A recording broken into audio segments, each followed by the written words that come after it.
So ఒక కథ చెప్తా దానికంటే ముందు. ఒక పెద్ద చెరువు, ఆ చెరువులో ఒక జలగ ఉంటుంది. జలగల ఫ్యామిలీ, పెద్ద పెద్ద కుటుంబం. అయితే ఆ జలగలు ఎప్పుడు కూడా ఏదో ఒక ఆధారానికి అంటు పెట్టుకొని ఉండాలి, ఇట్లా గట్టిగా అంటు పెట్టుకొని ఉండాలన్నమాట. ఎలా అంటే అవి ఎప్పుడు ఇంకా అలాగే ఉండాలి. ఆ అంటు తీసేసిన తక్షణం ఏమైపోయింది, కొట్టుకొని పోతాయి ఆ జలగలన్నీ. కాబట్టి ఎప్పుడు కూడా ఏదో ఒక కొమ్మనో, ఒక రాయినో, ఒక బండనో, లేకుంటే ఎక్కడైనా చిన్న మొక్క ఉంటే దాన్ని గట్టిగా ఇట్లా పట్టుకొని ఉండాలి. ఇలా ఎన్నాళ్ళ నుంచి ఉన్నాయంటే కొన్ని యుగాలు, త్రేతాయుగం, ఏ యుగాల పేర్లు ఉన్నాయి కదా, ఆ అన్ని యుగాల నుంచి అట్నే పట్టుకొని ఉంటాయి అన్నమాట. వదిలారంటే ఇంక అవుటే. కాబట్టి భయంతో బ్రతకాలని చెప్పి, అమ్మో ప్రాణం పోతే వస్తుందా అని చెప్పి కొన్ని యుగాల తరబడి అట్లనే ఉంటున్నాయి. అయితే ఆ జలగ ఏం చేస్తుందంటే, ఒక జలగకి చిరాకు వస్తుంది, ఎన్నాళ్ళని ఇట్లా పట్టుకొని ఉంటాం, ఒక్కసారి వదిలిపెడితే ఏమైదబ్బా అనేది దానికి ఎప్పుడు ఒక ఆలోచన వస్తుంటుంది. అయితే పక్కనున్న జలగకి చెప్పిద్ది అనమాట, ఒకసారి వదిలిపెట్టి చూద్దాం ఏమైందంటే, ఇంకేమైనా ఉందా, ఏం మాట్లాడుతున్నావు నువ్వు, మన ఫ్యామిలీ పరువు ఏమైపోవాలి, పట్టుకోవడమే మన పని, వదిలేయడం కాదు, నువ్వు కనుక ఆ పని చేసావు అని చెప్పి అంటే దీనికి చెప్పడమే పొరపాటు అయిపోయింది, ఏదైతే అదేంది నేను వదిలేస్తా అనుకుంది.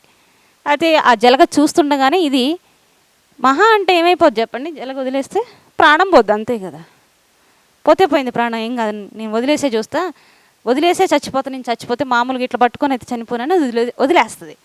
ఇక చూసుకో అది ఎన్ని రాళ్ళకు కొట్టుకుంటుందంటే బాడీ మొత్తం రక్తం వచ్చేసిద్ది, జస్ట్ ప్రాణం మిగిలిద్ది అంతే.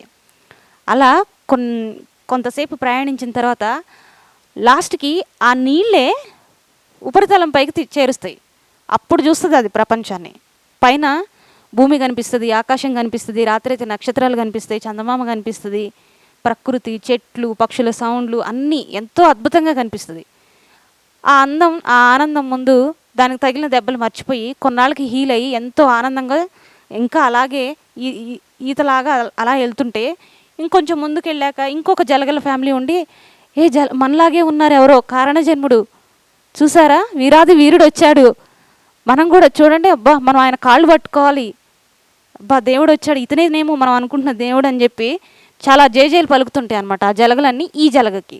అయితే అప్పుడు ఆ జలగ చెప్పిద్ది, ఒరే నేను వీరాది వీరుణ్ణి కాదు, శూరుణ్ణి కాదు, నేను మీలాగే జలగని, జస్ట్ మీరు అది వదిలేయండి చాలు అని చెప్తుంటుంది అనమాట.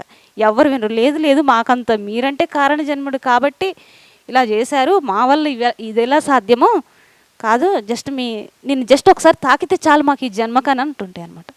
సేమ్ మనం కూడా ఆ జలగలాగే ఎవరినో ఒకరిని పట్టుకుంటుంటాం. ప్రతిసారి మనం ఏం చేస్తుంటాం, పట్టుకుంటాం. మల్లెపూలన్నిటినీ కట్టిన తర్వాత ఆ సువాసన ఏమైద్ది, దారంకి కూడా వస్తుంది. సేమ్ మనం కూడా ప్రతిసారి మనకు ఒక షేక్ హ్యాండ్ ఇస్తే చాలు, మనతో ఒక మాట్లాడితే చాలు, వీలైతే ఒక చెంపదెబ్బ కొడితే చాలు, ఆయన చేతి స్పర్శ చాలని ఎంతసేపటికి ఆయన పాదాలు పట్టుకోవడానికే ప్రయత్నిస్తున్నాం, అలానే ఉంటున్నాం.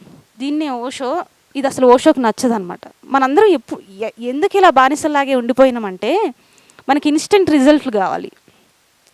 ఎలా, ఆల్రెడీ గొప్పోళ్ళు అయ్యి ఉన్నోళ్ళ దగ్గరికి వెళ్ళి మనం వాళ్ళ దగ్గరలో కొంచెం పిఏలుగా పనిచేస్తున్నాం అనుకోండి, నీకు తెలుసా ఆయనట పత్రిజీ పిఏ అట, ఓషో దగ్గర 10 సంవత్సరాలు ఉన్నాడట, లేకుంటే సాయిబాబా దగ్గర 20 సంవత్సరాలు ఉన్నాడట, ఇంకెవరైనా, అది కేసీఆర్ అయినా అవ్వచ్చు, చిరంజీవి అయినా అవ్వచ్చు, బ్రహ్మానందం అయినా అవ్వచ్చు, వాళ్ళ గొప్పతనం కొద్దిగా వీళ్ళకి వస్తుంది, మల్లెపువ్వు సువాసన దారంకి వచ్చినట్టు.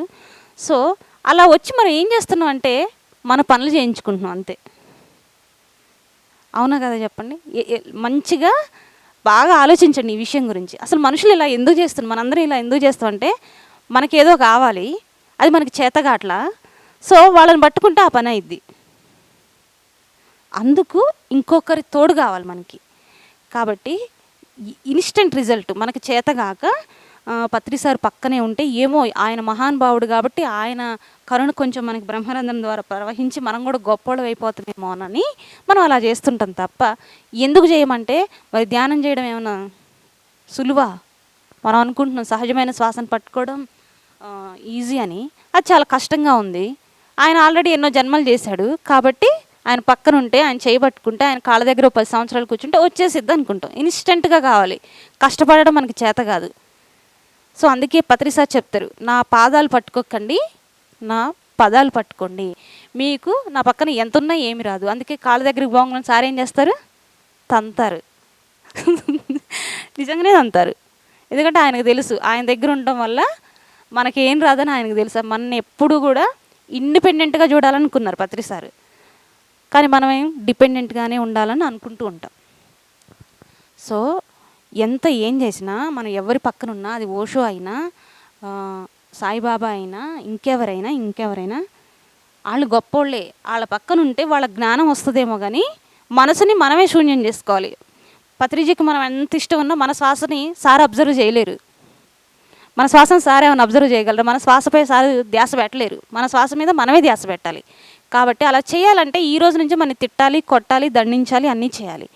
కాబట్టి పత్రి సార్ మన ఎప్పుడు ఏం చేసైనా సరే ధ్యానం చేసేలా చేస్తారు.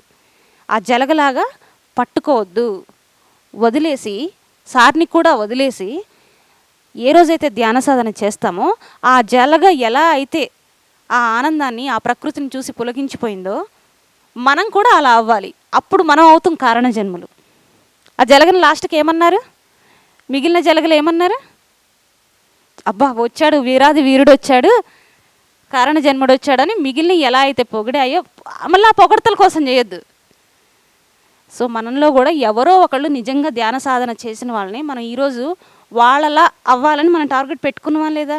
వాళ్ళు గొప్పవాళ్ళుగా మనం అనుకుంటున్నామా లేదా? సేమ్ ఏ రోజైతే సార్ పాదాలు కాకుండా సార్ చెప్పిన విషయాల్ని పట్టుకొని ధ్యాన సాధన చేసిన వాళ్ళని ఆల్రెడీ మనం నిజంగానే ఓ మాస్టరు అని అంటున్నాం. సో అలాగే మనం కూడా ఇక ఇన్స్టెంట్ల మీద ఫోకస్ వద్దు, ధ్యానం చేయాలి. అది